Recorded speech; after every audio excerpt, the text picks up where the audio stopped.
Here's the official taste test of Starbucks' new fall drinks, the Apple Crisp Macchiato. Okay, they smell really good. Pretty average presentation.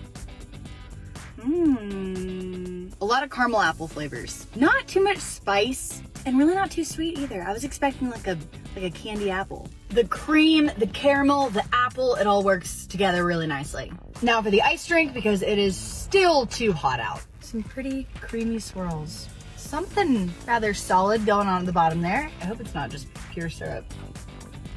Whoa, a lot more coffee flavor in this one. A little bit underwhelming. Whoa, but you know you're gonna be caffeinated after that. The further I get through it, I really actually do like it. I just needed it all to really meld together. Summary of the taste test, apple and coffee, they work. I'd be sooner to order one of these over a PSL, not just to be different, but because it's not overly sweet, which is a nice change. Highly recommend. Not sponsored though. How old were you when you learned that bread comes in a can? Who'd have thunk it? All right, let's see what it tastes like. It's pretty moist and flavorful. Dare I say I kind of like it? I wouldn't be mad at this for breakfast. It also comes in raisin flavors. It's kind of spongy, but the texture is good. The texture is like bread. It smells like a little bit like molasses. I think I like the plain brown bread better. Water and whole wheat flour are the first two ingredients. It doesn't look like there's anything artificial in here. What? I heard a rumor McDonald's is now serving donuts. Let's find out. I see it, I see it. May I please do one glazed donut? Okay, can I get you anything else? That's it. Apparently this is part of their replacement for the all-day breakfast. It's an all-day pastry menu, and I can attest to that. It is 4:55 p.m. and I'm getting a donut. Love that. Lovely. A glazed pull-apart donut. Got a lot of thick glaze going on. And it looks very airy and light on the inside. Suspicions were correct. It's pretty dry on the inside. But texture-wise, really nice, fluffy, light. Just a little bit of sweetness from the glaze. Not mad at it, especially when you can get it at 5 o'clock in the afternoon. Here for a limited time, grab it while you can. Here we have round hot dogs. The burger patty shaped wieners that nobody asked for.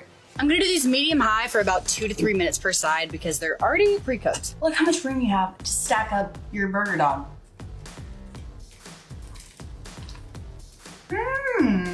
What you really miss from the hot dog is the snap, or like the crunch, that casing that has all the juices sealed in. It's super flavorful. It's salty, sweet. You're tasting one thing and then you're seeing something else. It's a little trippy. Really, at the end of the day, it's a fun thing to have at your cookout that kids will love. Now, I have to ask, is this hot dog a sandwich? Let's throw it down in the comments. I hope none of y'all have the bad gag reflex. Same for myself.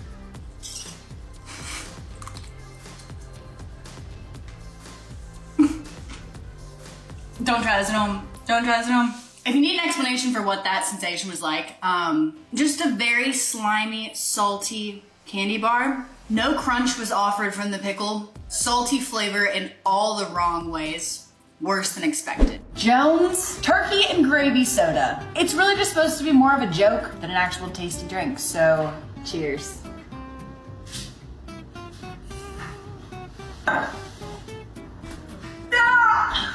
At first, it tasted kind of good.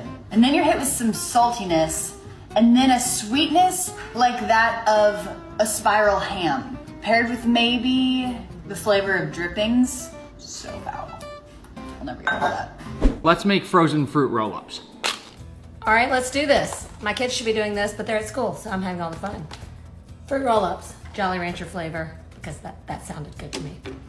Take the first one, paper side down, onto a plate, unwrap 5 or 6 more, stack them on top, and put them in the freezer. It's been about 3 hours. Here we go. Take the paper off the back, and here goes nothing.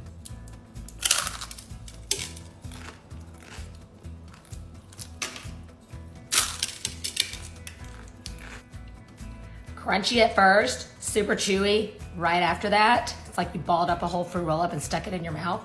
I don't know whose idea this was, but it's genius and my kids are going to love it. Guess what this is? Because it's not tuna. It's actually a way cheaper copycat version that's made out of a summer staple. If you guessed watermelon, you are correct. These watermelon chunks will marinate in 2 tablespoons of soy sauce, 1 tablespoon sesame oil, 1 teaspoon red pepper flakes, and 1 tablespoon neutral oil for 6 hours. Then it bakes at 350 degrees for 1 hour. Save the leftover marinade to splash on top, and then the faux tuna is dipped in sesame seeds to look even more legit. I saw this on TikTok from Michael Agier, who has some crazy creative recipes, and lots of his fans were saying this is actually really good. So the appearance, already a win, but let's see how it tastes. That is pretty freaking weird. Flavor-wise, it's spot on. Texture's where it's off. The outside is chewy and soft, but the inside has like some pops of watermelon juice. I would not be able to fool someone into thinking that's real tuna. But is it a nice replacement? 100%. You're not a real Southerner if you don't know what I'm about to do with these peanuts. I am a real Southerner because I know you're about to put those peanuts in Coke, but I've never tried it until now.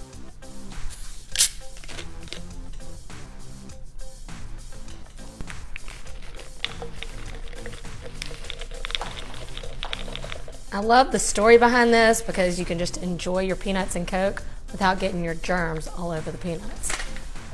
Let's see how it tastes.